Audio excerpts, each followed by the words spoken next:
धर्म का मूल भाव अपमान नहीं सम्मान होता है। और जब कोई व्यक्ति शास्त्रों का सहारा लेकर किसी स्त्री की मर्यादा उसके वस्त्र से तोलने लगे तो वो धर्म नहीं अपने मन के विकार बोल रहा है। आज जो लोग कहते हैं भाई कपड़े मर्यादित ही होने चाहिए, हमारे बाप दादों ने तो यही सिखाया, जो मैंने सीखा है। वही लोग ये भी कहते हैं भगवान श्रीमन नारायण कहो या भगवान ब्रह्मा जी कहो, भगवान नारायण के मुख से प्रकट हुए हैं ब्राह्मणोस्य मुखमासी। तो आइए देखते हैं उसी ब्रह्मा ने कपड़ों की मर्यादा का क्या किया था। शिव सती विवाह में शिव पुराण के अनुसार हे मुने, जिस समय सती अग्नि की प्रदक्षिणा कर रही थी उस समय उनके दोनों चरण वस्त्र से बाहर निकल आए थे। मैंने उन्हें देख लिया। हे द्विजश्रेष्ठ, शिव जी की माया से मोहित हुआ मैं काम से व्याप्त चित्त वाला होकर सती के दूसरे अंगों को देखने लगा। मैं जैसे जैसे सती के अंगों को उत्सुकता पूर्वक देख रहा था वैसे वैसे प्रसन्न हो कामार्थ हो रहा था। हे मुने, इस प्रकार पतिव्रता दक्ष पुत्री को देखकर कामाविष्ट मन वाला मैं उनके मुख को देखने को इच्छुक हो गया, किंतु शिवजी के सामने लज्जा के कारण मैं प्रत्यक्ष सती का मुख नहीं देख सका और वे भी लज्जा से युक्त होने के कारण अपना मुख प्रकट नहीं कर रही थी। तब सती का मुख देखने के लिए एक अत्यंत सुंदर उपाय सोचते हुए काम पीड़ित मैंने अग्नि में बहुत सी गीली लकड़ी डालकर घोर धुआं उत्पन्न कर दिया और उस धूम युक्त अग्नि में ध्रुत की थोड़ी थोड़ी आहुति देने लगा।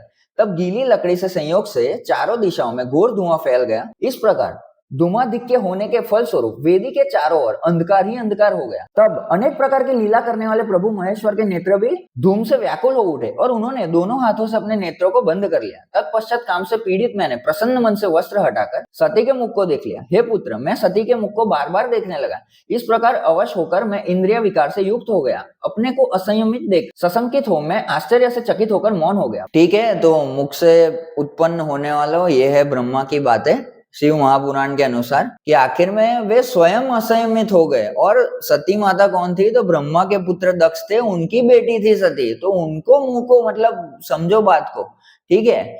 यही है ब्रह्मा का आचरण शिव महापुराण के अनुसार। तो प्रश्न ये है कि जो व्यक्ति स्वयं पतिव्रता सती माता पर काम दृष्टि रखता हो, क्या वही कपड़ों की मर्यादा का शिक्षक बन सकता है या उनके लड़के? और मैं तो ये मानता हूं कि मर्यादा वस्त्रों से नहीं मन के भाव से तय होती है। जो मन निर्मल है वही धर्ममय है और जो मन काम विकार से ग्रसित हो वही दूसरों के कपड़े नापता फिरता है। और स्त्री का चरित्र उसकी पोशाक से नहीं उसकी चेतना से पहचाना जाता है। और धर्म का प्रचार वही कर सकता है जिसने पहले अपने मन पर विजय पाई हो। ब्रह्मा की कथा इसीलिए लिखी गई ताकि हम स्त्री को दोष न दे बल्कि अपने मन के दोष को पहचाने। तो अब जब अगली बार कोई व्यक्ति कहे कपड़े मर्यादा सिखाते हैं तो बस एक प्रश्न पूछ लेना, शिव सती विवाह में ब्रह्मा ने किसकी मर्यादा निभाई थी, वस्त्रों की या मन की?